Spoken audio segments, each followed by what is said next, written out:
The film begins with Mike Howell, handcuffed and visibly shaken, sitting in a holding cell.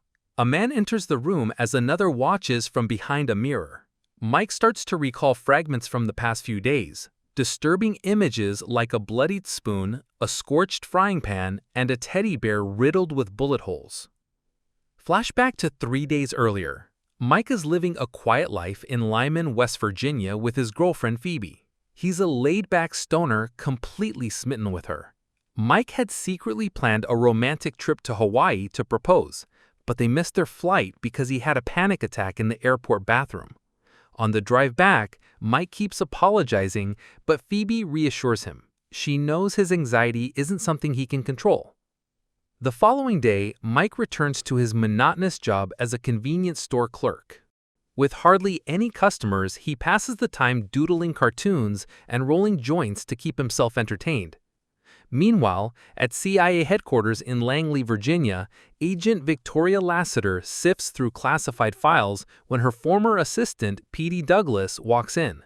She receives a cryptic call from a disguised voice informing her that Tough Guy is now active and that the target, Asset Wiseman, will be terminated within 24 hours. She's warned not to intervene, but she insists they made a promise to protect him. Lasseter then confronts fellow agent Adrian Yates, knowing full well that this is connected to the secret Ultra program she once oversaw.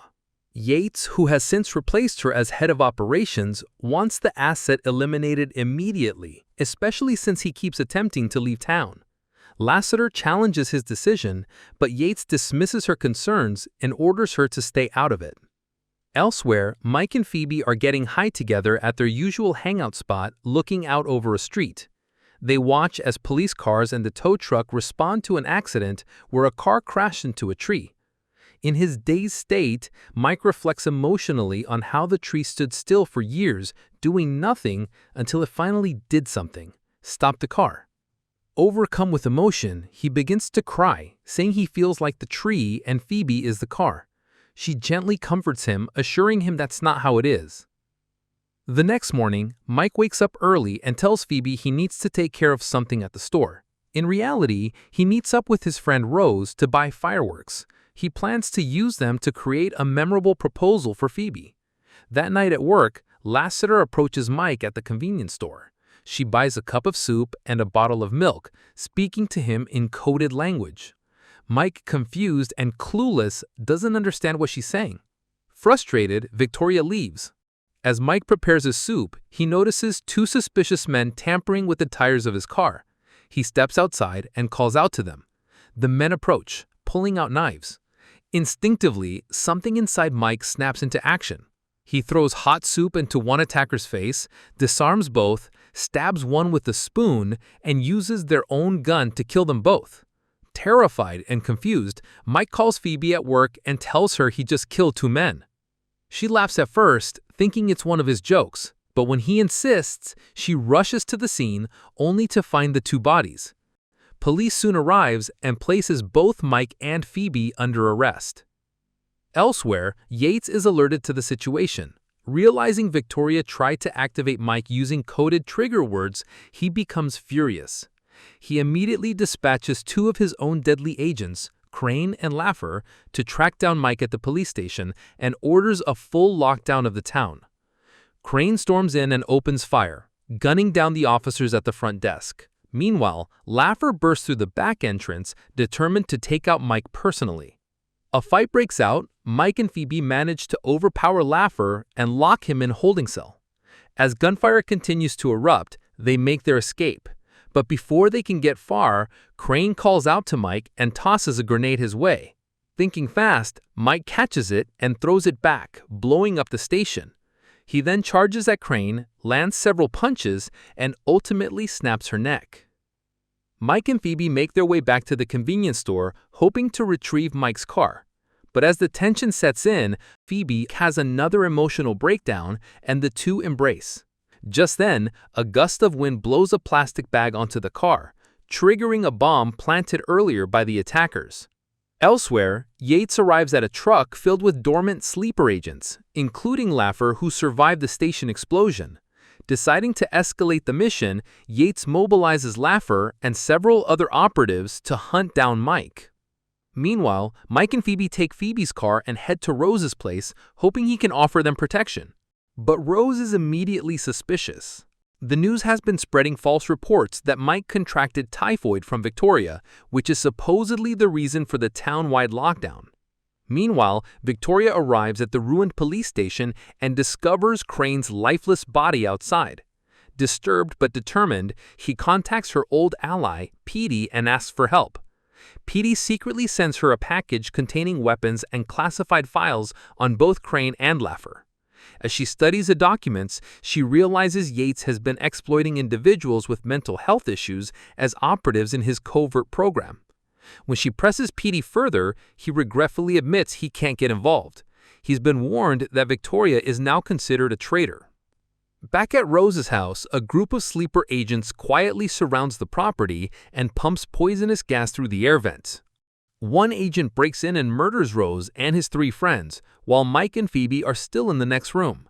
As the chaos erupts, Phoebe attempts to crawl through the ceiling to escape, but crashes through just as an agent attacks Mike. Though Mike inhales some of the gas, he manages to rip the mask off the attacker, which Phoebe quickly grabs.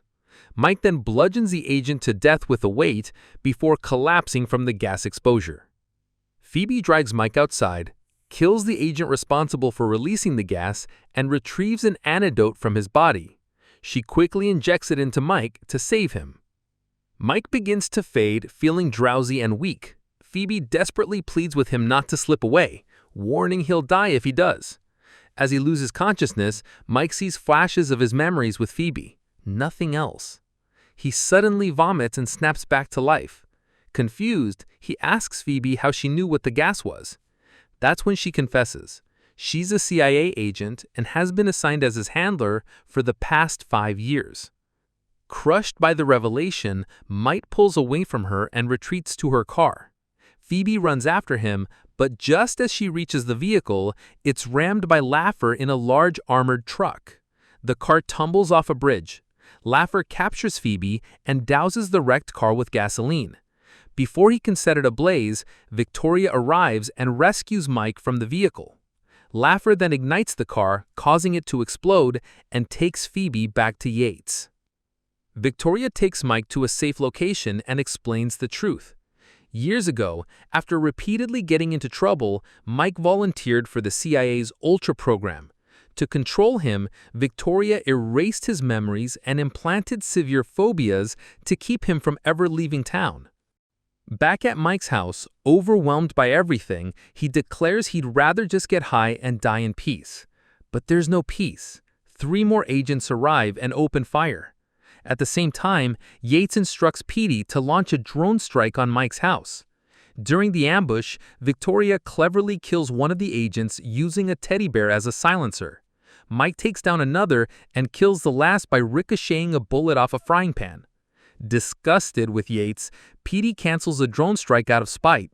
He then places a call to Raymond Krueger, the mysterious figure who had been observing Mike in the film's opening. Mike contacts Yates and arranges a meeting to exchange himself for Phoebe at a nearby supermarket. Yates shows up with Phoebe and a squad of armed assassins. Mike makes a dramatic entrance, setting off fireworks and crashing through the store in a car. He fights the agents using whatever tools he can find, a meat cleaver, a hammer, and other store items, taking them down one by one. Eventually, Mike is left to face Lasseter alone while Yates tries to flee with Phoebe. But she frees herself using a paperclip and punches Yates square in the face. As he stumbles, Victoria intercepts him and nearly strangles him with an electrical cable until Krueger arrives and orders her to stop. Meanwhile, Mike gets the upper hand against Lasseter and is about to finish him off when Lasseter collapses and apologizes. He confesses he can't control what he does and admits Mike is the better agent.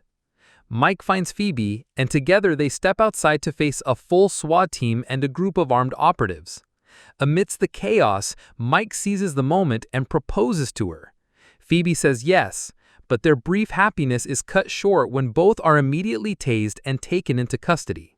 In the aftermath, Krueger escorts Yates and Victoria deep into the woods.